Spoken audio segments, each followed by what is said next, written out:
Salamat sa sagot, Ustad. May katanungan pa po rito. Ano ang inutos ng Diyos kung paano ang tamang pagbati sa kapwa-tao? Ang inutos daw ng Diyos. Ang inutos, walang iba kundi sa Islam, nga katuruan is, that's why mga Muslim, Assalamu alaikum. Magbati kami ng Assalamu alaikum sa Muslim at hindi Muslim. Pwede kaming magsabi na Assalamu alaikum. Okay? Sa Kristiyano, hindi ganun. Titingnan mo sa Biblia, kahit si Kristo, Assalamu alaikum, peace be unto you. Sa Biblia.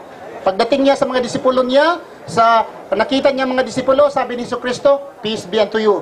Hindi naman Amerikano si Kristo. So, kapayapaan ay sa inyo. Hindi rin siya Tagalog. Sabi niya, Assalamu alaikum. Lingwahe dito sa gitnang silangan. Okay? Ano naman ang greetings ng mga Kristiyano? Good evening, good morning, good afternoon. Mali. Bakit mali? Imagine, 3 buwan walang sahod. Tapos nagkita kayo, good morning. Ano good morning? 3 buwan walang sahod? Ha? Tapos nag-away pa sa sa text, nag-away pa sa telepono yung misis niya, anong ginagawa? Kung ano lang salita. Tapos sabihin mo, Brad, good afternoon. Baka masampal, good afternoon, nag-away lang ng misis namin.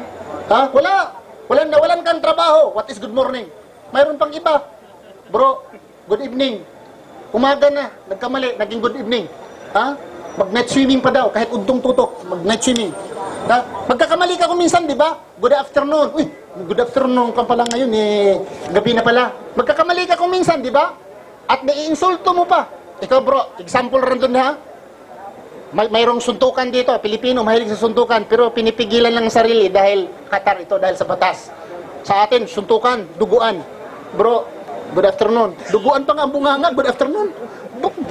Tingnan mo, duguan pa nga ako, good afternoon. Ha? So, sa Islam, pag sabi mo, Assalamu alaikum, peace be unto you. May problema siya, wala? Okay. Magamit sa gabi, magamit sa araw. Okay? So, tinuro po ng Panginoon, yun pong gagamitin natin. Assalamu alaikum. Bakit pa good afternoon?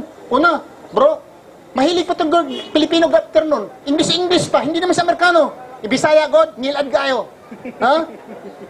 Pero kung English, ganda, good afternoon. Ibisaya daw, may udto. Bukid na to. Cebuano, ha? Maimbag na rabe, gago. Nandito na sa Amerika, ha? Dito na sa Qatar, maimbag na rabe. Ano bang good evening at maimbag na rabe? Pareho lang pero nasasanay tayo Good afternoon, good morning, very sexy because this is the language of the Americans. So hindi po ganun.